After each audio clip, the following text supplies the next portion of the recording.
Hello जय हिंद दोस्तों। मैं रमन कुमार पैथोलॉजी तक में आप सभी का स्वागत करता हूं और आज मैं शुरुआत करने जा रहा हूं ब्लड। हम लोग पढ़ेंगे आज के इस छोटे से वीडियो में कि ब्लड क्या होता है और ब्लड के कंपोजिशन क्या क्या होते हैं। ब्लड किन किन चीज़ों से मिलके बना हुआ होता है। चलिए शुरुआत करते हैं आज का टॉपिक। उससे पहले आप लोगों से एक रिक्वेस्ट है कि प्लीज़ चैनल को सब्सक्राइब करें और शेयर करें, अगर अच्छा लगे तो लाइक ज़रूर करना। चलिए शुरुआत करते हैं। तो ब्लड क्या होता है? तो सबसे पहले एक बहुत लोगों के मन में कंफ्यूजन रहता है कि ब्लड क्या है। हमारा ब्लड एक फ्लूइड है या हमारा ब्लड टिश्यू है? तो मैं आपको बताना चाहूंगा कि ब्लड जो है वो एक कनेक्टिव टिश्यू है। ब्लड क्या है? तो एक कनेक्टिव टिश्यू है। तो इसको हम लोग डिफाइन करते हैं कि blood is fluid connective tissue. ये बहुत ही इंपॉर्टेंट को ऑब्जेक्टिव क्वेश्चन है। ऑब्जेक्टिव क्वेश्चन में आ जाता है कि ब्लड इज डैश, वहां पे आ जाएगा आपको tissue, cell, fluid and discharge आ जाएगा आपको वहां पे ऑब्जेक्टिव क्लियर। तो एक नंबर हम आज इस पहले लाइन से शुरुआत में ही एक नंबर का हम लोग काम करेंगे। तो चलिए आगे। Your blood is made of liquid and solid part. देखिए ये नॉन मेडिकल लोगों के लिए या फ्रेश ही के लिए, जो लोग अभी मेडिकल फील्ड में शुरुआत करने वाले हैं, जो लोग अभी मेडिकल फील्ड में जाने वाले हैं, उनके लिए इंपॉर्टेंट होता है कि ब्लड किन किन चीजों से मिलके बना है। तो लिक्विड पार्ट और सॉलिड पार्ट से, यानी ब्लड को दो भाग में डिवाइड किया जाता है, लिक्विड और सॉलिड में। तो लिक्विड पार्ट कॉल्ड प्लाज्मा और सीरम। यानी जो लिक्विड पार्ट होता है उसको क्या बोला जाता है? प्लाज्मा और serum. It it is made of water. यानी ये जो बना हुआ होता है वो किससे बना होता है? वाटर, साल्ट और प्रोटीन से। मॉलिक्यूल्स, प्रोटीन मॉलिक्यूल्स बोल सकते हो, ठीक है। Over half of your blood is plasma, यानी आधे से ज्यादा। अब कितना होता है वो हम आगे पढ़ेंगे, लेकिन इतना आप समझो कि आधे से ज्यादा यानी 50% से ज्यादा पार्ट जो ब्लड में होता है वो किसका होता है? लिक्विड पार्ट, यानी प्लाज्मा का। The solid part of your blood contain red blood cell, white blood cell and platelet। यानी जो लिक्विड पार्ट होता है उसमें तो साल्ट, प्रोटीन और वाटर होता है। सॉलिड पार्ट में क्या क्या होता है? तो सॉलिड पार्ट में होता है red blood cell, white blood cell and platelet. चलिए आगे हम देखते हैं कि अब इसका क्या क्या होता है। ये तो आप देख लिए, बट इसमें क्या क्या काम होता है वो हम देखते हैं। तो आरबीसी यानी red blood cell deliver oxygen from your lung to your tissue. यानी आरबीसी का काम क्या होता है? ऑक्सीजन को ट्रांसपोर्टेशन का काम करता है। ब्लड जो कनेक्टिव टिश्यू जो हमने बोला ना, वो देखिए यहाँ पे आपको डिफाइन होगा, आपको क्लियर होगा कि कनेक्टिव टिश्यू कैसे है, टिश्यू कैसे है। तो देखिए कोई भी आप लोग, जब हम लोग हिस्टोपैथोलॉजी में पढ़े थे कि टिश्यू क्या होता है, तो attachment of cells, bind of cells is called tissue. तो यहां भी क्या हो रहा है कि सेल्स बाइंड ऑफ हो रहे हैं, ट्रांसपोर्टेशन के लिए भी यूज हो रहे हैं। तो इसलिए ये टिश्यू है, कनेक्टिव टिश्यू है। तो सबसे पहला जो आरबीसी का क्या करता है, हमारे लंग से ब्लड को और ब्लड में ऑक्सीजन के लेवल को टिश्यू तक पहुंचाने का काम करता है। ठीक है। और व्हाइट ब्लड सेल क्या करता है? तो white blood cell fight infection and are part of your immune system. यानी व्हाइट ब्लड सेल्स जो है वो हमारा सिक्योरिटी गार्ड है। आप लोग सिंपल भाषा में समझिए कि घर का सिक्योरिटी गार्ड जितना इंपॉर्टेंट होता है, घर का जितना रख रखाव इंपॉर्टेंट होता है, उतना ही इंपॉर्टेंट है हमारे लिए डब्ल्यूबीसी। यानी डब्ल्यूबीसी क्या करता है?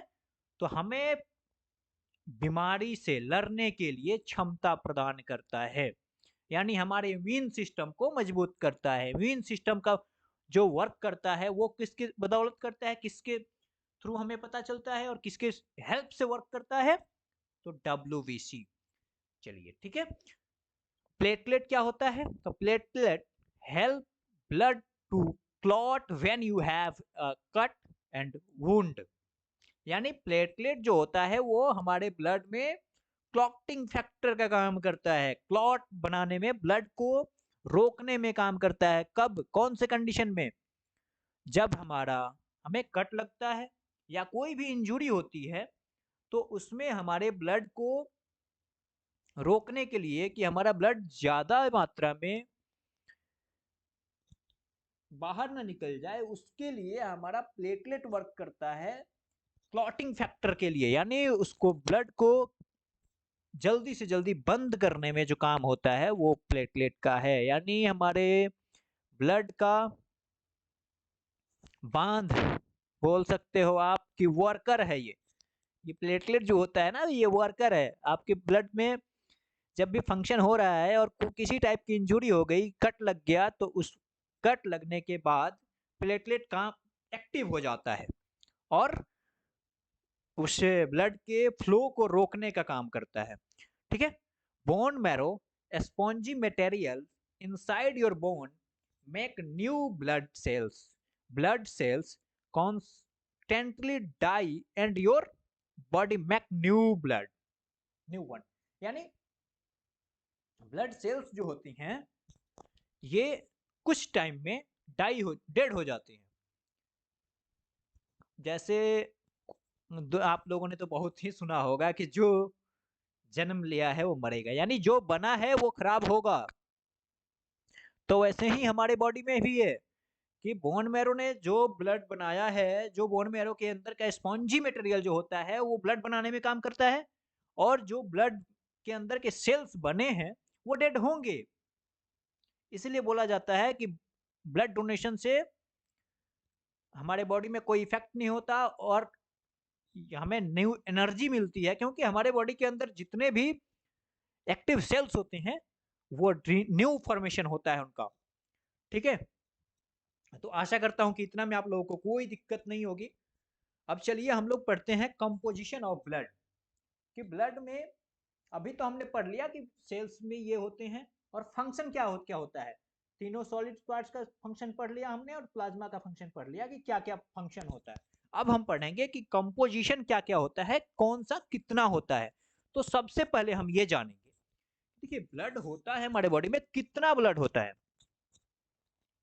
तो नॉर्मल, एक यंग पर्सन में नॉर्मल ब्लड जो होता है 5 to 6 लीटर होता है। बट इसमें कुछ लोगों का कंफ्यूजन होता है कि मेरा तो वेट 30 kg है तो मेरे बॉडी में 6 लीटर या 5 लीटर ब्लड कैसे होगा।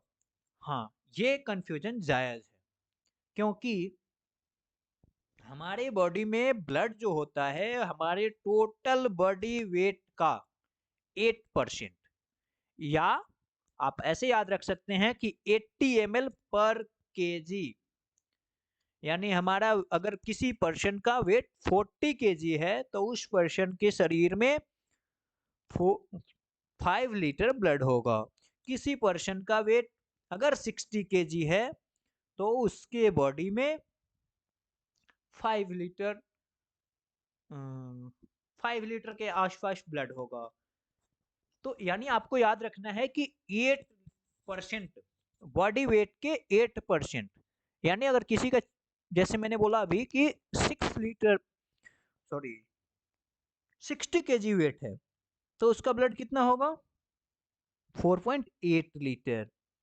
ठीक है। अब ब्लड की स्पेसिफिक ग्रेविटी कितनी होती है, जैसे हम लोगों ने इसके पहले यूरिन जब पढ़ा था उसमें हम लोगों ने पढ़ा था कि स्पेसिफिक ग्रेविटी क्या होती है। चलिए फिर से मैं बताता हूं कि स्पेसिफिक ग्रेविटी होती क्या है। तो ब्लड का थिकनेस, जैसे ब्लड एक लिक्विड फॉर्म में दिखता है तो उसका थिकनेस जो है वो कितना होना चाहिए। तो 1050 टू 1060 स्पेसिफिक ग्रेविटी नॉर्मल मानी जाती है। वेस्कोसिटी क्या होती है, देखिए वेस्कोसिटी जो होती है, विस्कोसिटी, ये आपके बॉडी टेम्परेचर पे मैंने चेंज होता है। आपको जब भी आप इसका जो नॉर्मल रेंज दिया हुआ है, इस नॉर्मल रेंज को आप टेम्परेचर के हिसाब से ऑलवेज वेरी करता है। ये जो है वो 25 डिग्री पे है, बट अगर हम अपने बॉडी का टेम्परेचर हमारे 37 होता है, उस हिसाब से देखें तो हमारे 37 के लिए ये जो नॉर्मल रेंज है वो चेंज हो जाएगा। ये हो जाएगा 5 टू 6, यानी 0.5 टू 0.05 टू 0.06 पॉइज या 0.06 पारसेक पर सेकेंड। देखिए 10⁻³ पास्कल सेकेंड, ये नॉर्मल रेंज है। इसके बाद हम जाते हैं पीएच वैल्यू, कि हमारे ब्लड का पीएच क्या होता है। तो आप सभी लोगों को पता है कि ब्लड जो होता है वो एल्कलाइन होता है।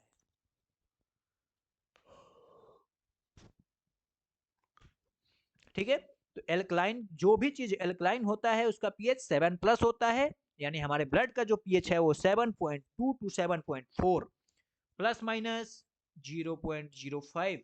जब भी पीएच आप लेते हैं तो पीएच वैल्यू जो होता है वो 0.05 प्लस माइनस नॉर्मल माना जाता है। ओके, चलिए आगे हम पढ़ेंगे। अब जैसे आपने एक चीज यहाँ पे देखा कि टोटल ब्लड का, देखिए अगर आपके पास एक एंटी कोगुलेटेड ब्लड है, उसको अगर हम सेपरेट करेंगे बाय सेंट्रीफ्यूज, यानी सेंट्रीफ्यूज के थ्रू सेपरेट किया जाएगा, तो उसमें इस टाइप का आपको मिलेगा। नीचे सेल्स मिलेंगे जो 45% होंगे, और प्लाज्मा जो होगा वो 55% होगा। जैसे मैंने बताया था कि प्लाज्मा जो होता है वो मोर देन हाफ, यानी आधा से ज्यादा होता है।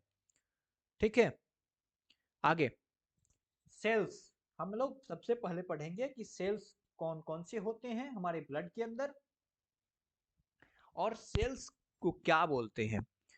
तो सेलुलर एलिमेंट्स जो होते हैं उनको हम लोग बोलते हैं पैक्ड सेल वैल्यू, यानी टोटल ब्लड के अंदर में पैक्ड सेल वैल्यू क्या है।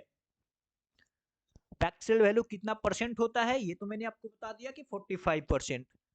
अब पैक्ड सेल वैल्यू क्या क्या होता है, किसके किसके मिलने के बाद वो पैक्ड सेल वैल्यू बनता है हमारा। इस पैक्ड सेल वैल्यू को और दूसरे नाम से भी बुलाया जाता है, जिसको बोला जाता है हिमेटोक्रिट। ये ऑब्जेक्टिव क्वेश्चन आता है कि पीसीवी का दूसरा नाम क्या है। हेमाटोक्रिप्ट आप लोगों को याद रखना है, ये भी एक इंपॉर्टेंट क्वेश्चन है जो ऑब्जेक्टिव में बार बार पूछे जाता है कि सेलुलर एलिमेंट को पीसीवी कहा जाता है और पीसीवी का दूसरा नाम क्या है। तो याद रखना होगा हेमाटोक्रिप्ट। अब ये हेमाटोक्रिट किस किस चीज से मिलकर बना होता है, एरिथ्रोसाइट यानी आरबीसी। आरबीसी का normal range 5 million per microlitre, cubic microlitre. अब ल्यूकोसाइट यानी व्हाइट ब्लड सेल। देखिए आप लोग को ये तीन है, तीनों 6 ऑब्जेक्टिव क्वेश्चंस आपको मिलेंगे इसमें। इस कॉलम में आपको टोटल 7 6 और 2 8 ऑब्जेक्टिव क्वेश्चंस हैं। पहले में सेल्स डेफिनेशन में जो हमने बताया कि 45% सेल्स होता है, पहला ऑब्जेक्टिव। दूसरा ऑब्जेक्टिव कि पीसीवी का दूसरा नाम क्या है, हेमाटोक्रिट। एरिथ्रोसाइट पहला ऑब्जेक्टिव। तीसरा ऑब्जेक्टिव एरिथ्रोसाइट किसका नाम है, किस एरिथ्रोसाइट किसको बोला जाता है। तो रेड ब्लड सेल्स को, रेड ब्लड सेल्स का नॉर्मल वैल्यू क्या होता है, तो 5 million cu microlitre, 5 million per microlitre. Leukocyte, leukocyte का दूसरा नाम क्या है, white blood cell. White blood cells का नॉर्मल रेंज क्या होता है, तो 4000 टू 11000 पर माइक्रोलीटर। ठीक है, प्लेटलेट, प्लेटलेट का दूसरा नाम क्या बोलाता है, थ्रोम्बोसाइट। हम लोग आगे पढ़ेंगे, एक एक करके सबको पढ़ेंगे। आरबीसी को अलग से हम पढ़ेंगे, फिर डब्ल्यूबीसी को अलग पढ़ेंगे, प्लेटलेट को अलग पढ़ेंगे। बट अभी आप सिर्फ दो दो ऑब्जेक्टिव क्वेश्चंस इसमें हैं। प्लेटलेट का दूसरा नाम क्या है? थ्रोम्बोसाइट। और थ्रोम्बोसाइट का नॉर्मल रेंज क्या होता है? तो 1.5 लाख टू 4 लाख पर माइक्रोलीटर। ठीक है, आगे अब प्लाज्मा। जैसे कंपोजिशन में हमने दो चीज पढ़ा था, सेल्स और प्लाज्मा, सॉलिड और लिक्विड। तो लिक्विड प्लाज्मा होता है और सॉलिड सेल्स होते हैं। चलिए अब हम पढ़ रहे हैं plasma. Plasma is a clear astro colour fluid proteins of the blood. ठीक है, तो देखिए क्या होता है प्लाज्मा। तो प्लाज्मा एक क्लियर फ्लूइड होता है जिसका एस्ट्रो कलर होता है, जो 55% ऑफ टोटल ब्लड, यानी 55% हमारे टोटल ब्लड में प्रेजेंट होता है। इस 55% में 91% वाटर मॉलिक्यूल्स होते हैं।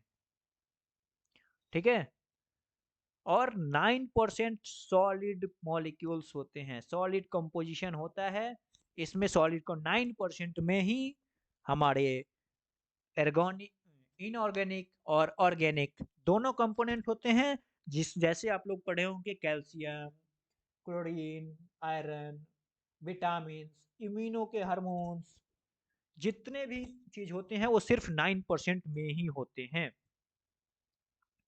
ठीक है, तो चलिए आज के वीडियो में इतना ही।